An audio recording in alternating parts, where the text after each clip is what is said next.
Sussexes still haven't confirmed if they'll be attending the King's coronation in less than 8 weeks' time. And Princess Diana's rock, her close friend, former butler Paul Burrell, has laid down an almighty gauntlet to the Duchess. Speaking to Closer magazine, Paul said it's likely to be incredibly uncomfortable for them if they attend, particularly Meghan. Are they prepared to face the music? I don't think Meghan's brave or strong enough to be there. She'd have to look in the eyes of a family she's pushed under the bus. I think Harry may come alone. But Lady C, welcome back, and welcome back, Phil. You disagree with Mr. Burrell's take on this? I certainly do disagree with Burrell's take on this.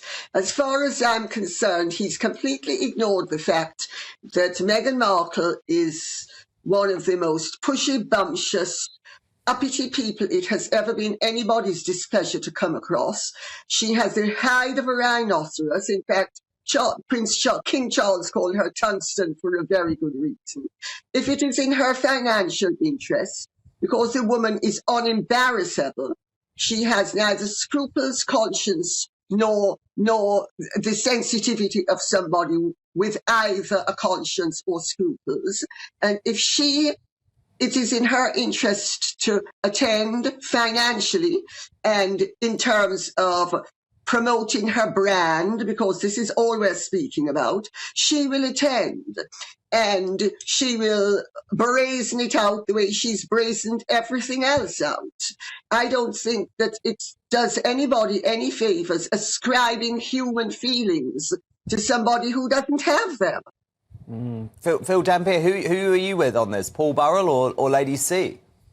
Yeah, good evening, Dan. Great to see Lady C back in top form, isn't it? And straight away, marvellous, get in there. But, no, I mean, Paul Burrell's, he's got his finger on the pulse a lot of the time, Paul Burrell. He could well be right. But you know what, Dan? I honestly don't think that Harry and Meghan have made up their minds. I think they're in quite a dilemma over this.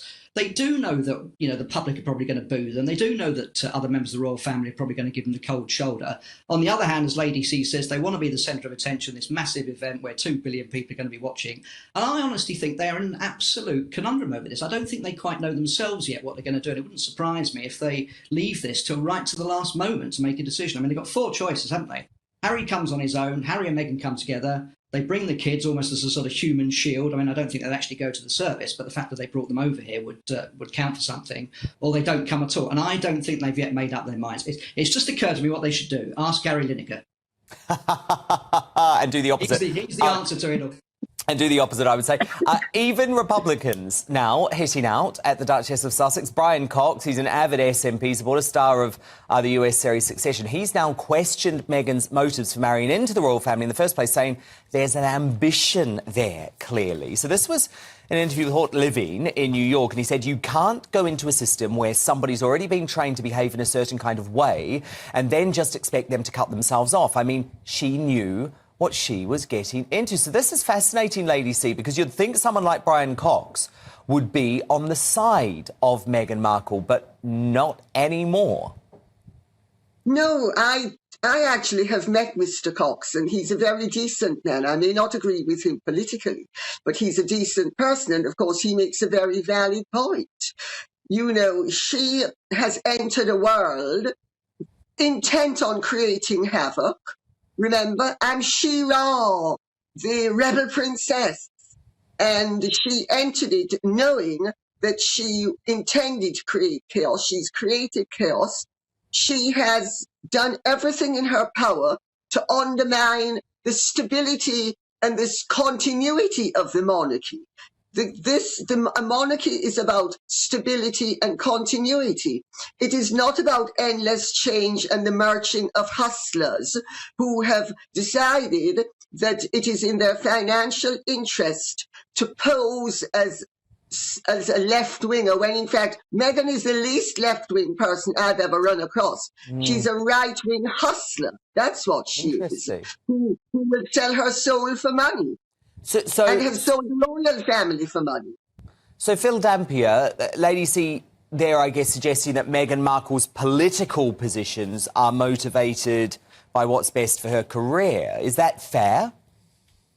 Yeah, I think so. I mean, I don't take too much of what Brian Cox says seriously on this subject, because he's in favour of abolishing the monarchy, and he said that she was very ambitious.